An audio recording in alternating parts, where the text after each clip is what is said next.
In the words of magicians, the line sometimes was, "Don't run when you're not being chased." So think back to that intro, and again, maybe you've been one to use this type of phrase before. Maybe you've witnessed it yourself. I'm a tutor, but I'm not here to sell that today. Well, first of all, let's talk about the word but. And before I get into all the details on this, I want you to remember the way this conversation is going to end. It's not that you should never use the word but. It's that instead, you should choose your but wisely. You know your business can change people's lives, but you don't yet have the right words to inspire them to take action.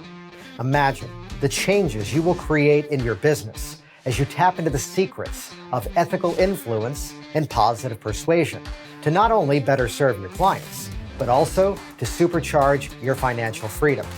I'm your host, Jason Linett, and welcome to the Hypnotic Language Hacks podcast.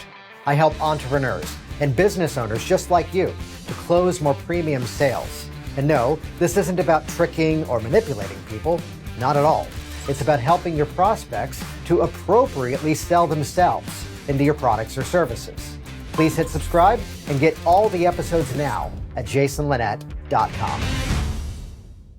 One of the things that really built my business from the ground up was in-person networking. So this would be everything from like a chamber of commerce to BNI, Business Networking International, even going out and giving live talks. And I'll tell you, in terms of really learning how to get my message right in a very short amount of time, I cannot think of a better place to do that. That being said, we're clearly right now still in a rather different world than what we've had for the last 100 years or so. And it's where many of us have now taken our businesses online. And there was a flaw that I saw people making in their marketing back in those networking days, which oddly enough still is there, whether it's a social media post, a Facebook Live, whether it's something on YouTube, whatever the platform may be. And it all comes down to one simple statement I must share with you for this week's episode. Stop hiding your offer. And what I mean by that is people get into their head in terms of standing in their own way and even shying away from making that invite. Let's change the word.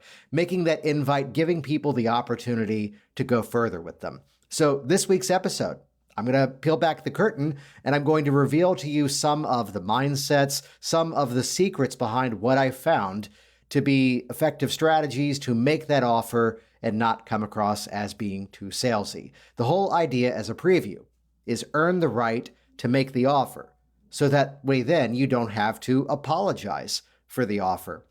For those of you that have been watching this podcast series now for a little while now, the adventure of moving every other month is coming to an end. Right now I'm recording, it's Sunday evening before the Wednesday launch.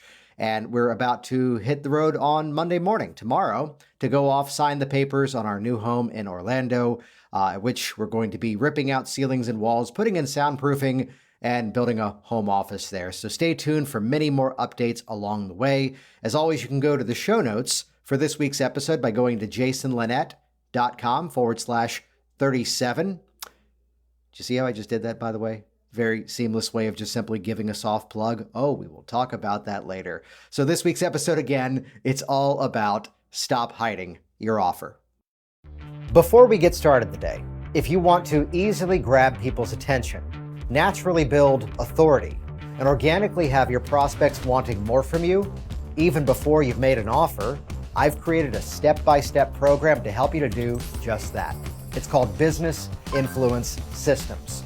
And this is your opportunity now to visit jasonlinett.com to get a free behind-the-scenes tour of the exact hypnotic persuasion strategies that you can ethically use to better start up or scale up your business. If you want a proven framework to boost your confidence, attract premium clients, and inspire more people to take action with you, get Business Influence Systems now at jasonlinett.com. I don't want to gloss over the statement that I dropped a little while ago because it's a very simple one, yet it's a very profound one that does have the opportunity to change your business. So here it is once again. Earn the right to make your offer so that you don't have to apologize for your offer. And even before I get into the tips and tricks, the hypnotic language hacks that make this all work this week, What I'd mention is that so often people would do this, and maybe you've seen this before, maybe you've been guilty of it yourself. Maybe it was that networking event, and we'll just make up random professions for this. Hi, I'm a tutor, but I'm not here to offer that to all of you today. Instead, I'm here to talk about XYZ. In the words of magicians, the line sometimes was, don't run when you're not being chased. So think back to that intro, and again, maybe you've been one to use this type of phrase before. Maybe you've witnessed it yourself. I'm a tutor, but I'm not here to sell that today. Well, first of all, let's talk about the word but. And before I get into all the details on this, I want you to remember the way this conversation is going to end. It's not that you should never use the word but. It's that instead, you should choose your but wisely. Part of me wants to just wrap it up right there and let you figure that on your own, but let's unpack this. So this is something that comes out of the teaching inside of NLP, Neuro-Linguistic Programming, and it's a thing called the agreement frame. And really what it comes down to is the awareness that the word but has the ability to negate everything you just said. So if I was speaking to you, which clearly this is theoretical, but if I was speaking to you and maybe I wanted to give you some kind of criticism, though you're doing fantastic, it's not that I have to, it's where someone could do this badly by saying, I think you're really smart, but next time could you try it this way instead? Look at where the word but was planted inside of that sentence. And again, understanding that the word but negates everything that was just said, you're really not giving the person a compliment.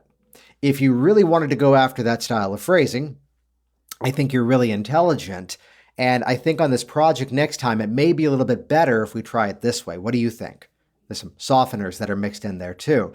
So then again, better phrasing may just be better all around on that one.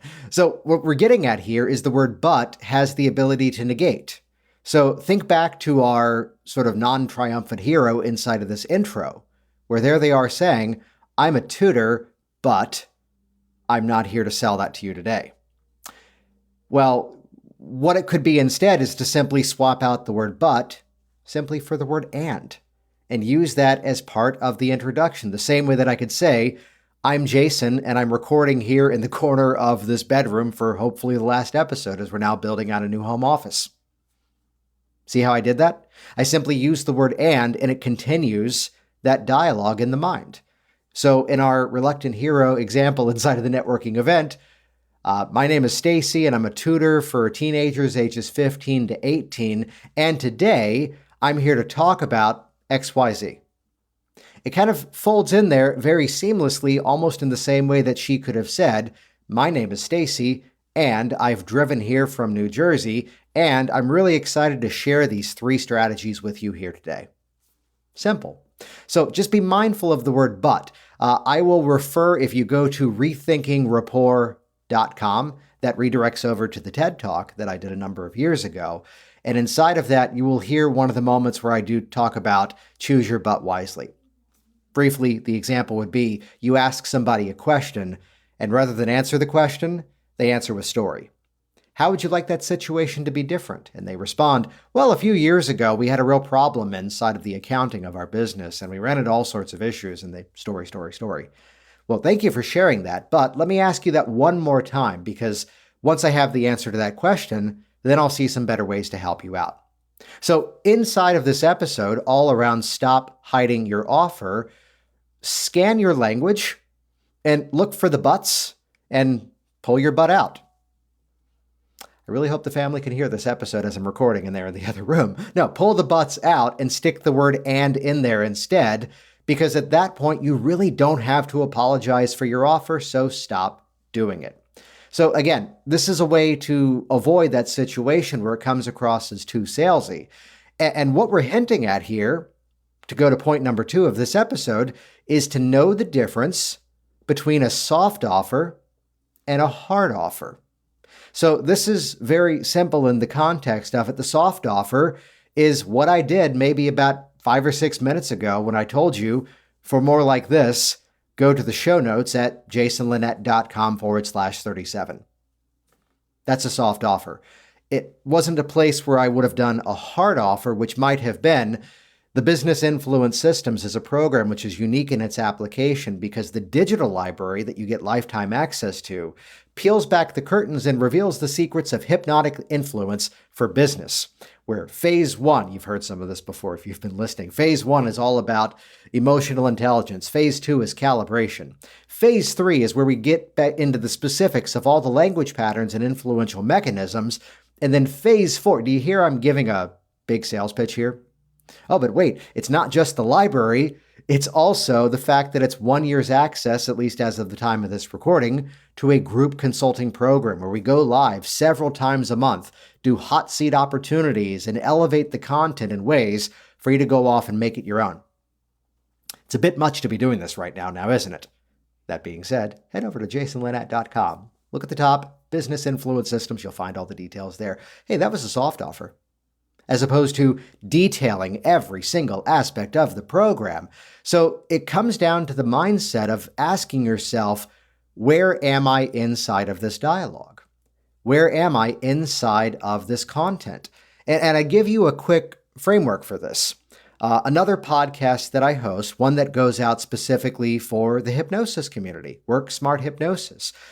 Over the years, you do something for like 7 years, you start to develop a bit of a system for it, right?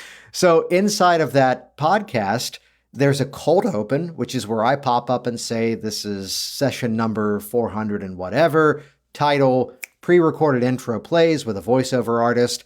I come on, I give some updates, I give you reasons to listen to that episode. And then if I mention the show notes, I say, and while you're there, also go to this website. Here's a program, here's what it is. And with that, let's jump directly in. This is session number 1,000,007.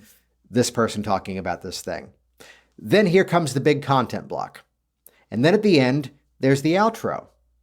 Thanks for listening. Keep sharing this in your social media streams. Here's how to connect with my guest. And once again, head over to this website, check out my program. And at that point, toward the end, then I hit a hard offer. And I give you that framework of that podcast, and go off and listen to one of those episodes if you want, worksmarthypnosis.com. The reason I give you that framework is because in the opening segment, I hit a bit of a soft offer, which is to say, here's the website, here's what it is, and with that, and with that, here's the episode. And then for the next usually 30 or 40 minutes, it's long-form content. That's very heavily an interview program, as opposed to this one, which is now morphed into a lot of solo content. But over there, it's then a long dialogue, long-form interview. And again, earned the right to make the offer so that you then don't have to apologize for the offer. I hit a little heavier, not quite hard, but heavier of an offer toward the end. Inside of Business Influence Systems, for those of you who are already inside of it, there's the section on pacing and leading. All influential language patterns come down to a very similar pattern. An action followed by a result, a cause followed by an effect. This is what behind the curtain we refer to as pacing and leading. Pacing is getting in sync. Pacing is advancing the relationship. Leading is, leading in our sales context, leading is making an offer. So it's that offer standpoint, this is where pace, lead. And I give you this as a third framework here inside of everything that we're sharing, which comes around to the mindset around goodwill. Because very frequently, in fact, 3 times in the past week, those people who are inside of that community have asked the question about, how do I share content without giving everything away? Well, here's a quick formula for that while you're here, which would be that you should always know the difference between show and tell.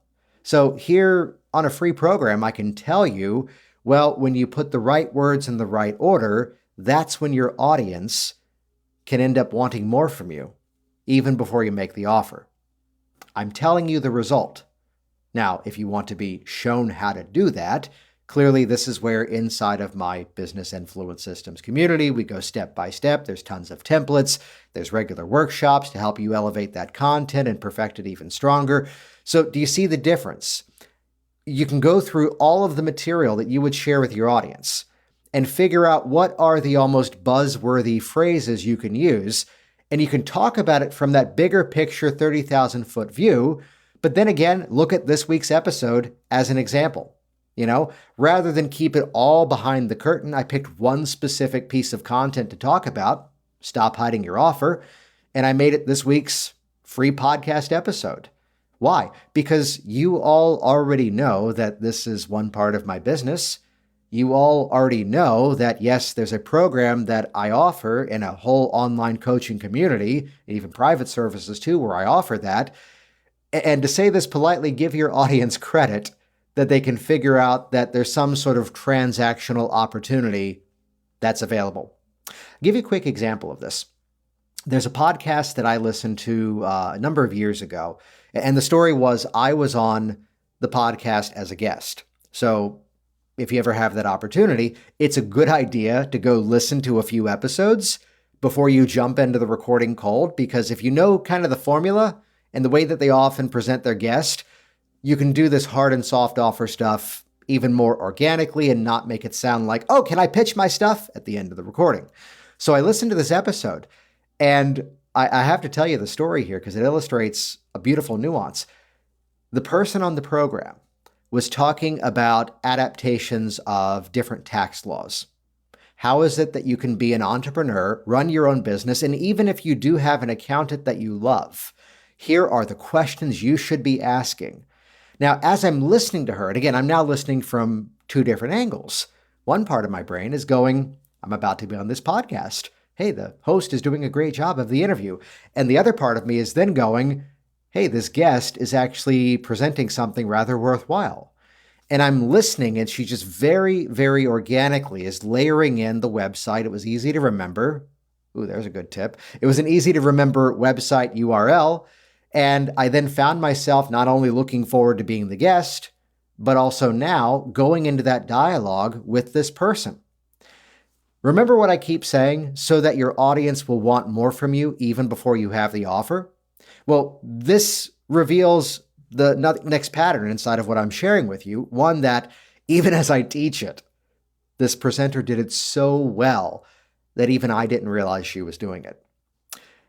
So let's talk about BuzzFeed for a moment, BuzzFeed.com. And they did not invent the technology of what I'm about to say to you. They did not invent it. I'd say they perfected it, though. It's not an article.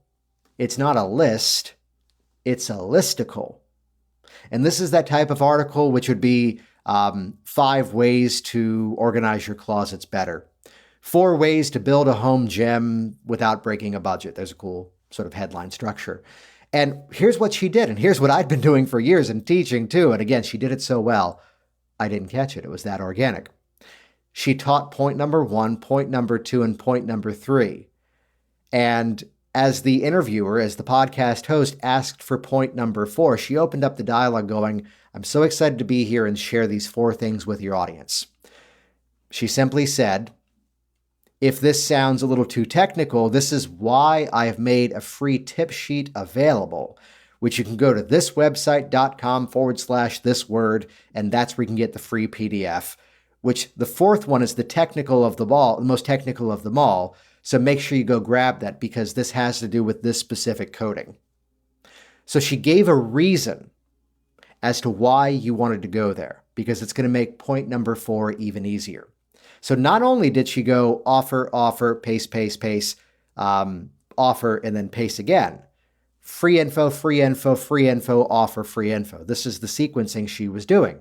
The biggest change, though, was that she also pre-framed that point number 4 is going to be even easier if you already have the PDF. Which, yes, going to that website has you opting into her list, at which point she has a mechanism to follow up. And just to round out the story to make it so good, in all the dialogue, I had not yet realized this podcast host was in Canada. This person teaching tax law was also up in Canada. And as I live down here in the United States, none of that was going to be helpful to me. But what I want you to hear from the story is I was sold so well on this that I had to send it over to people that I know to go, is there a way to do this over here? And the answer was no. Rats. So look at this structure. Again, she never had to apologize for the offer because she so organically fed it into what she was doing. So people often fall into this trap. This was the question that was posed in one of the communities the other day, as to how many pieces of free content should I put out there before I make the offer? And the answer is, you can always be making that offer. Just know where you are in that relationship. And yes, I say relationship intentionally, because coming up this year, what year is it? Coming up this year, it'll be our 13th wedding anniversary, which means on that date in November, we will have been together for 18 years. Our wedding was on the same day as the first date, 5 years later to the exact date. And I didn't walk up to her at college and say, you and I are going to have children, because that would have been creepy. Instead, there was a whole process eventually of working up the courage to ask her out, and then eventually moving in, then eventually proposing, then eventually getting married, then eventually there's a cat in there somewhere, then moving, then getting the dog, then having the kid, and then getting the other dog, and then having the kid. You see the sequence to this. So recognize where you are in the relationship. That being said, you can always drop in a soft offer, yet even better, take the story of the Canadian tax expert to heart, which is to say, look at the reason why you're making the offer. So I'll give you the example to round this all out that I had a conversation with a private consulting student of mine, that she was looking at doing an interview with a student of her, with a client of hers. And the whole thing was, she goes, there's such a sentimental element of this story that I don't think it's going to be appropriate at the end of it to do this big hard offer, call this number, this many spots are open a week to get a free consult with me. We usually charge this. No, this was a place where a soft offer was much more appropriate. So what I consulted with her to say was, ask a question. As you get the answer, be genuine. Don't fake this stuff, because people can tell right away. Wow, that is incredible. And I just want to thank you so much for, first of all, sharing this with me, but of course also sharing this with the audience who's now watching this video, perhaps on YouTube or wherever you find it. And while you're there, please hit subscribe, because we've got even more incredible conversations just like this one. You can find even more at this website. Now, Stacy is now the client again, the student again. Now, Stacy, you mentioned this. I had one more question before we wrap this up. So do you see how seamlessly in between two questions, there was just a very gentle nudge to say, thank you for watching this here on YouTube. If this is where you're watching it, hit subscribe. And while you're there too, head over to this website, because we've got more videos like this. Now, Stacy, based off of that, I'd love to ask you one more question. So we always can be making that offer. And to quote, or at least to paraphrase Frank Kern, I heard a quote of his that I loved for many years, and I still do to this day, which is that the quality of your life, the quality of your business, is directly proportionate to the quality and the quantity of the offers that you make. If I remember, he did throw goodwill in there somewhere, as we often should. So get out there and provide value to your audience. Get out there and provide insights and give them opportunities to go further with you. And especially for those people who are getting value from you. Remember, we're always selling one thing in our business, two things: faster and easier. So you can keep listening to my program and kind of workshop a lot of stuff on your own and figure it out over time. But then again, you already know about business influence systems. To join that library and get access to this ongoing community that helps you to get there faster and easier. So jasonlinett.com, top of the page, click Business Influence Systems. Look forward to chatting with you soon. See that? Earn the right to make the offer at the end. Thanks for listening this week. You have been listening to the Hypnotic Language Hacks podcast with Jason Linett. Please stop everything and start exploring jasonlinett.com for even more business influence and persuasion resources. Make it a priority right now to subscribe to this program and listen to every episode, because the next one may reveal that one hypnotic influence secret to massively scale your success. Change your words, change your business, change your life. Get even more at jasonlinett.com.